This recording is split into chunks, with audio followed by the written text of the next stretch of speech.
قرآن مجید فرقان حمید کی سورت ہود کی آیت نمبر 110 ہے اور آخری رکوع ہے۔ اللہ پاک نے ارشاد فرمایا وَلَقَدْ آتَيْنَا مُوسَى الْكِتَابَ، اور بے شک ہم نے حضرت موسیٰ علیہ السلام کو کتاب عطا فرمائی، یعنی تورات۔ فَاخْتُلِفَ،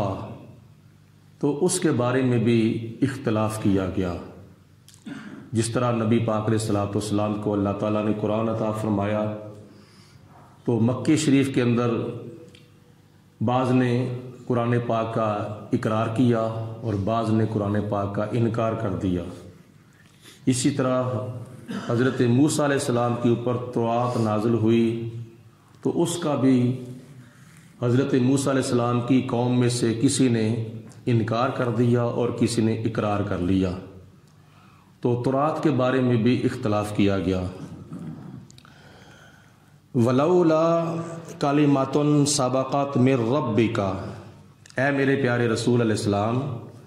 اگر آپ کے رب کی طرف سے پہلے سے کوئی بات طے نہ ہوتی، لَقُضِيَ بَيْنَهُمْ، تو ان کا کب کا فیصلہ ہو چکا ہوتا، یعنی کب کا ان کے اوپر عذاب نازل ہو جاتا، جہنمیوں کو جہنم میں پہنچا دیا جاتا،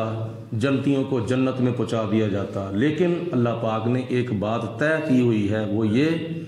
کہ دنیا کی مدت، دنیا کی زندگی کی میعاد اللہ نے مقرر کی ہے اور اس کا پورا ہونا ضروری ہے۔ وَإِنَّهُمْ لَفِي شَكٍّ مِّنْهُ مُرِيبٍ، اور اے میرے پیارے حبیب علیہ السلام، یہ لوگ کفار مکہ قرآن مجید فرقان حمید کے بارے میں سخت شک کے اندر مبتلا ہیں، تو جب کہ قرآن مجید فرقان حمید کے اندر کسی قسم کا کوئی شک نہیں ہے۔ وَإِن كُلًّا لَمَّا لَيُوَفِّيَنَّهُمْ رَبُّكَ أَعْمَالَهُمْ، اور بے شک ان میں سے ہر ایک کو اللہ تعالیٰ ان کے عملوں کا پورا پورا صلہ اور پورا پورا نتیجہ عطا فرمائے گا، یعنی جنہوں نے تورات کا اقرار کیا ہے اللہ پاک ان کو قیامت کے دن جنت عطا فرمائے گا، اور جنہوں نے تورات کا انکار کیا ہے اللہ پاک ان کو قیامت کے دن جہنم میں داخل فرمائے گا۔ کیونکہ جس طرح قرآن مجید اللہ کا کلام ہے، اس طرح تورات بھی، انجیل بھی، زبور بھی اللہ کا کلام ہے، تو ہم اللہ تعالیٰ کی ساری نازل کردہ کتابوں کو مانتے ہیں، عمل ہمارا قرآن پاک اس آخری کتاب کے اوپر ہے۔ عیسائی یہودی ہمارے قرآن کا انکار کر کے عیسائی یہودی رہ سکتے ہیں، لیکن ہم ان کی کتابوں کا انکار کر کے مسلمان نہیں رہ سکتے۔ اس لیے سارے نبیوں کی نبوت پر ایمان لانا ضروری ہے، اور ساری کتابوں پر جو آسمانی کتابیں ہیں ان کے اوپر ایمان لانا ہمارے ایمان کا ایک جز ہے۔ انہم بما یعملون خبیر، بے شک اللہ تعالیٰ ان کے سارے کاموں کی خبر رکھنے والا ہے۔ فاستقم، تو اے میرے حبیب علیہ السلام آپ استقامت اختیار کریں، کما امرتا، جیسا کہ آپ کو حکم دیا گیا ہے، ومن تاب معک، اور جنہوں نے آپ کے ساتھ ایمان لایا وہ بھی استقامت اختیار کریں، یعنی آپ کے غلام، آپ کے صحابہ کرام، آپ کا کلمہ پڑھنے والے بھی استقامت اختیار کریں۔ ولا تطغوا، اور اے لوگوں تم سرکشی نہ کرو، یعنی قرآن پاک کا انکار نہ کرو۔ انہ بما تعملون بصیر، بے شک اللہ پاک تمہارے سارے کاموں کی خبر رکھنے والا ہے، جو کام تم چھپ کے کرتے ہو اللہ پاک کو اس کی بھی خبر ہے، جو تم ظاہری طور پر کرتے ہو اللہ پاک کو اس کی بھی خبر ہے۔ ولا ترکنوا الی الذین ظلموا، اور ظالموں کے ساتھ میل جول نہ کرو، ظالموں کے ساتھ نہ رہو، یعنی ظالموں کی حمایت نہ کرو، ظالموں کی سنگت اختیار نہ کرو، ان کے ساتھ لین دین نہ رکھو۔ فتمسکم النار، اگر تم ظالموں کی حمایت کرو گے تو تمہیں بھی آگ لگ جائے گی، قیامت کے دن تم بھی آگ کے عذاب میں داخل کیے جاؤ گے، اور جب تم جہنم میں چلے جاؤ گے ظالموں کی وجہ سے، وَمَا لَكُم مِّن دُونِ اللَّهِ مِّن أَوْلِيَاءَ، پھر اللہ کے سوا تمہارا کوئی بھی مددگار نہیں ہوگا۔ اس لیے اللہ پاک کی ذات بابرکات کی اس بات کے اوپر مکمل طور پر یقین رکھتے ہوئے ظالم کی حمایت نہیں کرنی چاہیے، اور بلکہ ظالم کے ظلم کے خلاف آواز کو بلند کرنا چاہیے۔ ثم لا تنصرون، پھر کوئی بھی تمہاری مدد نہیں کی جائے گی۔ وَأَقِمِ الصَّلَاةَ، اور نماز کی پابندی کرو۔ طرفَيِ النَّهَارِ، دن کے کناروں میں، وَزُلْفًا مِّنَ اللَّيْلِ، اور رات کے اوقات میں۔ دن کے کنارے کیا ہیں؟ صبح شام۔ صبح سے مراد فجر کی نماز، اور شام سے مراد عصر کی نماز، کیونکہ زوال سے پہلے کا جو ٹائم ہے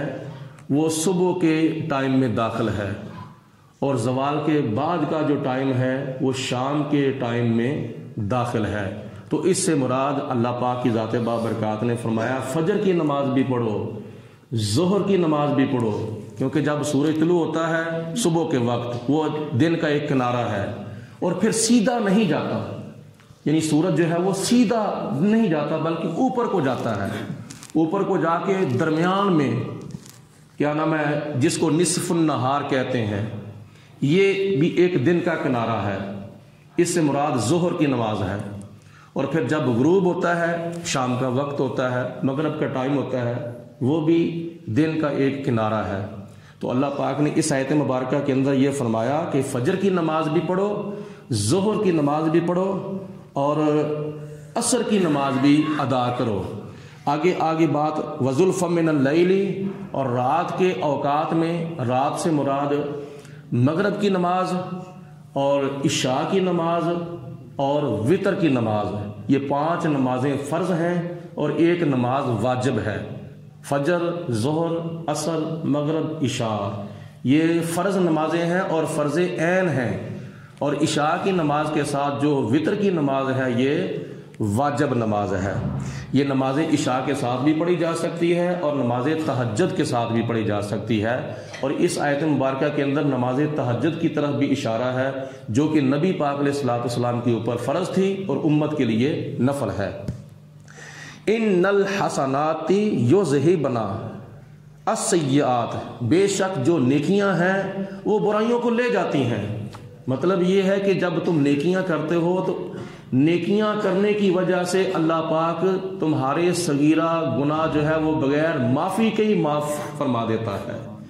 یہ صغیرہ گناہ بغیر معافی کے ہی اللہ تعالیٰ یہ مٹا دیتا ہے۔ باقی جو کبیرہ گناہ ہیں ان میں سے کچھ ایسے ہیں جن کے اوپر توبہ واجب ہے، اور کچھ گناہ ایسے ہیں جن کے اوپر شرعی حد لگتی ہے، کچھ گناہ ایسے ہیں جن کا فدیہ دیا جاتا ہے، کچھ گناہ ایسے ہیں جن کا کفارہ دیا جاتا ہے۔ یہ آگے بڑی لمبی چوڑی تفسیر ہے۔ اللہ پاک ارشاد فرماتا ہے ذالک ذکریٰ، یہ نصیحت ہے، للذاکرین، نصیحت ماننے والوں کے واسطے۔ وَاصْبِرْ، اے میرے حبیب علیہ السلام آپ کفار مکہ کی اذیتوں پر صبر کریں۔ فَإِنَّ اللَّهَ لَا يُضِيعُ أَجْرَ الْمُحْسِنِينَ، بے شک اللہ تعالیٰ نیک لوگوں کا اجر جو ہے وہ ضائع نہیں کرتا۔ اللہ پاک نیک لوگوں کے اجر کا ثواب، اجر نتیجہ جو ہے وہ دنیا کے اندر بھی عطا فرماتا ہے اور آخرت میں بھی عطا فرمائے گا۔ فلولا کان من القرون من قبلکم، اے میرے حبیب علیہ الصلوۃ والسلام کی امت، اے میرے محبوب کا کلمہ پڑھنے والوں، تو کیوں نہ ہوئے تم سے پہلی امتوں میں کچھ لوگ اولو بقیۃ ینہون عن الفساد فی الارض، جو لوگوں کو زمین کے اندر فساد کرنے سے منع کرتے، الا قلیلا، ہوئے ہیں مگر تھوڑے ہوئے ہیں، یعنی پہلے فرمایا کیوں نہ ہوئے، اور جو ہوئے ہیں وہ بھی تھوڑے ہوئے ہیں، کیونکہ پہلے نبیوں میں سے کئی ایسے نبی ہیں جن کا کلمہ بہت کم لوگوں نے پڑھا ہے، جیسے حضرت نوح علیہ السلام ہے، دیگر انبیاء علیہ السلام، اور حضرت موسیٰ علیہ السلام کا کلمہ پڑھنے والوں کی تعداد لاکھوں کے مطابق تھی۔ باقی بہت کم لوگوں نے پہلے نبیوں کا کلمہ پڑھا ہے۔ ہمارے پیارے محبوب آقا مولا جناب محمد مصطفیٰ صلی اللہ علیہ وسلم کا کلمہ شریف 1400 سال سے لے کر آج تک اور آج سے لے کر قیامت تک پڑھا جاتا تھا، پڑھا جاتا ہے اور پڑھا جاتا رہے گا، اور قیامت کے دن اس کا خوب مظاہرہ ہوگا محشر کے میدان میں کہ 1,00,000 کئی ہزار نبیوں کی امتوں کی کل صفیں جو ہیں وہ 120 ہوں گی، جن میں سے 40 صفیں پہلے انبیاء علیہ السلام کی امتوں کی ہوں گی اور 80 صفیں صرف اور صرف امت مصطفیٰ کی ہوں گی۔ اللہ پاک نے اپنے محبوب کو امت بھی عطا فرمائی ہے تو وہ بھی کثرت کے ساتھ عطا فرمائی ہے۔ ممن انجینا منہم، اور ہم نے ان کو نجات عطا فرمائی تھی جنہوں نے پہلی امتوں میں سے، پہلی قوموں میں سے اپنے وقت کے نبی کا کلمہ پڑھا۔ وَاتَّبَعَ الَّذِينَ ظَلَمُوا مَا أُتْرِفُوا، اور جو ظالم لوگ تھے وہ دنیا کی عیش و عشرت کے پیچھے پڑ گئے، وہ دنیا کی عیاشی کی اتباع کرنے لگ گئے، فِيهِ، اس میں، وَكَانُوا مُجْرِمِينَ، اور وہ مجرم تھے اور وہ بہت ہی گناہگار تھے۔ وَمَا كَانَ رَبُّكَ لِيُهْلِكَ الْقُرَىٰ بِظُلْمٍ، اللہ پاک کسی بستیوں میں سے کسی بستی کو بھی بغیر قصور کے، بغیر وجہ کے ہلاک نہیں کرتا، یعنی کسی کے اوپر خدا تعالیٰ ظلم نہیں کرتا۔ وَأَهْلَهَا مُصْلِحُونَ، جب کہ اس بستی کے اندر رہنے والے نیک لوگ ہوں، اصلاح کرنے والے ہوں، نیکی کا حکم دینے والے ہوں، برائی سے منع کرنے والے ہوں، تو اللہ پاک اس بستی کو محفوظ فرما لیتا ہے۔ اگر کوئی بھی وہاں کسی کو نیکی کے کام کا حکم نہ دینے والا ہو، برائی سے منع کرنے والا نہ ہو، سارے چھوٹے بڑے عالم جاہل وغیرہ وغیرہ ایک طرف ہی لگ جائیں، برائی کی طرف ہی لگ جائیں، پھر اللہ پاک جب دیکھتا ہے کہ اجتماعی طور پر گناہ ہو رہا ہے، ظلم ہو رہا ہے، پھر خدا تعالیٰ اس کے اوپر عذاب نازل فرماتا ہے۔ وَلَوْ شَاءَ رَبُّكَ لَجَعَلَ النَّاسَ أُمَّةً وَاحِدَةً، اے میرے حبیب علیہ السلام، اگر آپ کا رب چاہتا تو ساری دنیا کو ایک ہی امت بنا دیتا، آدم علیہ السلام سے لے کر حضور علیہ السلام تک سارے نبیوں کی امتوں کو ایک ہی امت بنا دیتا، لیکن خدا کی ذات بابرکات نے امتوں کی تقسیم کی ہے۔ اس میں بھی خدا تعالیٰ کی حکمت ہے کہ یہ آدم علیہ السلام کی امت ہے، یہ نوح علیہ السلام کی امت ہے، یہ حضرت ابراہیم علیہ السلام کی امت ہے، یہ موسیٰ علیہ السلام کی امت ہے، یہ عیسیٰ علیہ السلام کی امت ہے، اور پھر انہوں نے اپنے نبیوں کی نسبت سے اپنے نبیوں کی شریعتوں پر عمل کیا۔ وہ بھی قیامت کے دن جنت میں جائیں گے جو اپنے وقت کے نبیوں کے بتائے ہوئے عقائد اور اعمال پر قائم تھے، اور جن کے اندر شرک کفر آ گیا، ملاوٹ ہو گئی، بدعقیدگی کی، تو اللہ پاک ان کو اس کا نتیجہ ضرور دکھائے گا۔ وَلَا يَزَالُونَ مُخْتَلِفِينَ، اور قیامت تک یہ مختلف جو ہیں وہ رہیں گے اپنے نبیوں کی نسبت کی وجہ سے۔ إِلَّا مَن رَحِمَ رَبُّكَ، مگر جس کے اوپر آپ کا رب رحم فرما دے، وَذَلِكَ خَلْقَهُمْ، اور اسی طرح اللہ پاک نے ان کو پیدا فرمایا ہے۔ وَتَمَّتْ كَلِمَاتُ رَبِّكَ، اور آپ کے رب کی بات جو ہے وہ پوری ہو چکی ہے۔ کیا؟ لَأَمْلَأَنَّ جَهَنَّمَ، کہ میں جہنم کو بھر دوں گا، مِنَ الْجِنَّةِ وَالنَّاسِ أَجْمَعِينَ، کا تمام کافر جنوں سے اور تمام کافر انسانوں سے میں جہنم کو بھر دوں گا۔ وَكُلًّا نَقُصُّ عَلَيْكَ، اے میرے حبیب علیہ السلام، ہم آپ کے سامنے بیان فرماتے ہیں، آپ کو ہم بتاتے ہیں، من انباء الرسل، انبیاء علیہ السلام اور رسول اعظام کی خبریں، یعنی ان کے واقعات ہم تمہارے اوپر بیان فرماتے ہیں۔ ما نثبت بہ فؤادک، تاکہ ہم آپ کے دل کو استقامت عطا فرمائیں، آپ کا دل جو ہے اس معاملے میں پختہ ہو جائے۔ وَجَاءَكَ فِي هَذِهِ الْحَقُّ، اور یہ آپ کے پاس حق آ گیا ہے، قرآن مجید فرقان حمید کی شکل میں آپ کے پاس حق آ گیا ہے۔ وَمَوْعِظَةٌ، اور اس کے اندر بہت سی نصیحتیں بھی ہیں، وَذِكْرَىٰ، اور بہت سی عبرتیں بھی ہیں، بہت سے سبق بھی ہیں، للمومنین، ایمان والوں کے واسطے، یعنی ان کی دنیاوی اور برزخی اور اخروی کامیابی کے لیے۔ وَقُلْ لِلَّذِينَ، اے میرے حبیب علیہ الصلوۃ والسلام آپ ان لوگوں کو فرما دو، لا یؤمنون، جو ایمان نہیں لاتے، جو ابھی بھی کفر کا ارتکاب کیے ہوئے ہیں، شرک کا ارتکاب کیے ہوئے ہیں، ان کو ارشاد فرما دو، اے مالو علی مکاناتکم، اگر تم نے اسلام کو قبول نہیں کرنا، اگر تم ایمان نہیں لانا چاہتے تو پھر تم اپنی جگہ پر اپنا کام کرتے رہو، اور انا عاملون، اور ہم اپنی جگہ پر اپنا کام کرتے رہیں، وانتظروا، پھر خدا تعالیٰ کی ذات کے فیصلے کا تم بھی انتظار کرو، انا منتظرون، اور ہم بھی انتظار کرتے ہیں کہ فیصلہ پھر کس کے حق میں ہوتا ہے، آخرکار پھر ہوتا کیا تھا، اللہ کی طرف سے یا عذاب آتا تھا یا فیصلہ آتا تھا، اور باطل کا منہ کالا ہو جاتا تھا، حق کا بول بالا ہو جاتا تھا۔ وَلِلَّهِ غَيْبُ السَّمَاوَاتِ وَالْأَرْضِ،